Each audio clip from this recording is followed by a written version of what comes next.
एक सुंदर फल कुबेर जी महाराज ने भगवान शिव जी को भेंट किया। बड़ा सुंदर फल था और वो फल कुबेर जी ने भगवान शंकर को भेंट करा तो मां पार्वती जी ने उस फल को देखा तो फल बड़ा सुंदर, बहुत सुंदर। इतने में थोड़ी देर बाद जब मां जगत जननी अम्बा पार्वती जी के हाथ में वो फल आ गया। बड़ा सुंदर फल था जो कुबेर जी ने भगवान शिव जी को दिया था और शिव जी के हाथ का फल मां जगत जननी जगदम्बा मां पार्वती के हाथ में आ गया। अब कुछ देर बाद भगवान श्री गणेश जी आ गए, कार्तिकेय आ गए और उन्होंने उस फल को देखा।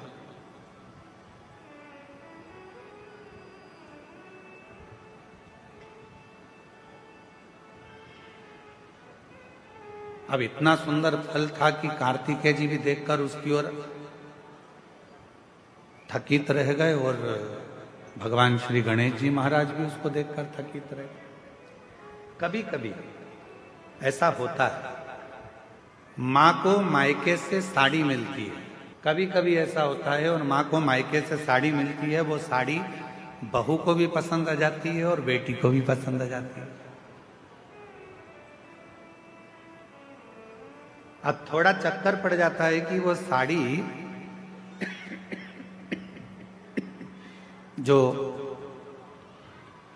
मायके से मिली है वो माँ को भी पसंद आ रही है और बेटी को भी, बहू को भी पसंद आ रही है।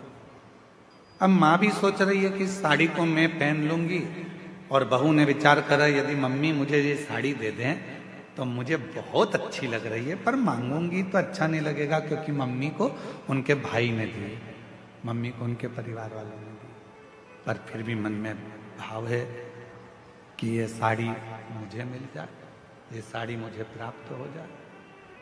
थोड़ी देर बाद बेटी ने उस साड़ी को देखा तो बेटी के मन में भी भाव आ गया कि ये साड़ी मुझे मिल जाए तो अच्छा, इतनी सुंदर साड़ी है, ये साड़ी मैं पहनूं तो अच्छी। माँ को साड़ी अच्छी लग रही है, बेटी को साड़ी अच्छी लग रही है, बहू को साड़ी अच्छी लग रही है। अब ऐसी स्थिति में बेटी भी खड़ी हो गई और बहू भी खड़ी हो गई और कहा मम्मी ये साड़ी हमको दे दो। तो अब सास करेगी क्या, माँ करेगी क्या? बेटी को दूं कि बहू को दूं? बहू को दूंगी तो बेटी को बुरा लग जाएगा और बेटी को दूंगी तो बहू को बुरा लग जाएगा। संशय पड़ गया। उसी तरह फल अच्छा है, कुबेर जी ने दिया है, वो फल भगवान देवाधिदेव महादेव के पास आ गया। भगवान शंकर जी ने वो फल पार्वती जी को दे दिया। पार्वती जी के हाथ में वो फल जो दिखा, उस फल को लेने की कामना श्री गणेश जी के मन में भी आ गई और षडानंद कार्तिकेय जी के मन में भी। दोनों के मन में यह भाव है कि यह फल हमें मिल जाए, ये फल हमें प्राप्त हो। जो कार्तिकेय बाबा ने देखा और कार्तिकेय जी देखकर बोले कि इतना सुंदर फल है माँ, ये फल आप मुझे दे दीजिए, बड़ा सुंदर फल है, ये फल मुझे मिल जाए। थोड़ी देर बाद गणेश जी आए तो गणेश जी ने भी कह दिया कि ये फल मुझे मिल जाए। उसी समय भगवान शिव का ध्यान गया और भगवान शंकर ने उसी पल कह दिया जो पृथ्वी की परिक्रमा पहले कर आएगा, जो पृथ्वी की परिक्रमा पहले कर आएगा, ये फल उसी को दिया जाए।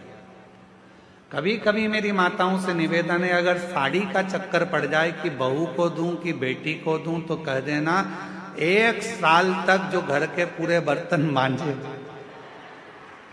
साड़ी उसी को देगी।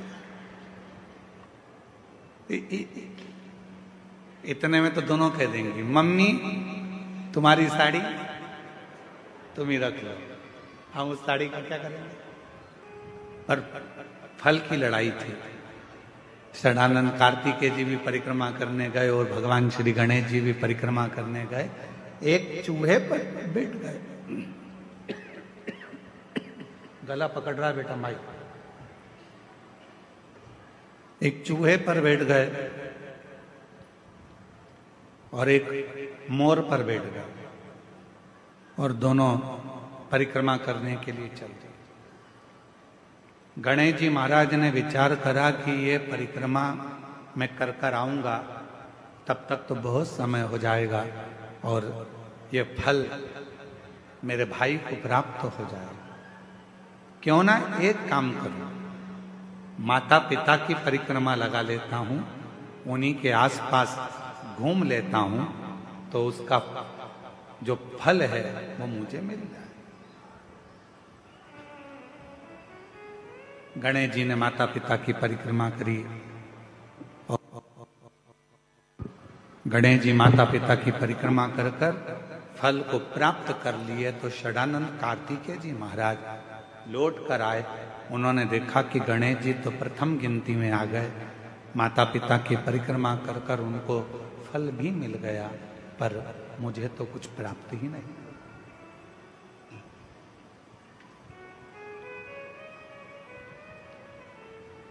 बात फल की नहीं है,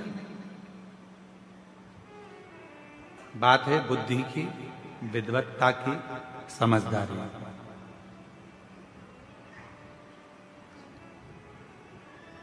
दुनिया का ऐसा कोई फल नहीं है जो आपको नहीं मिल सकता। दुनिया का ऐसा कोई काम नहीं है जो पूरा नहीं हो सकता।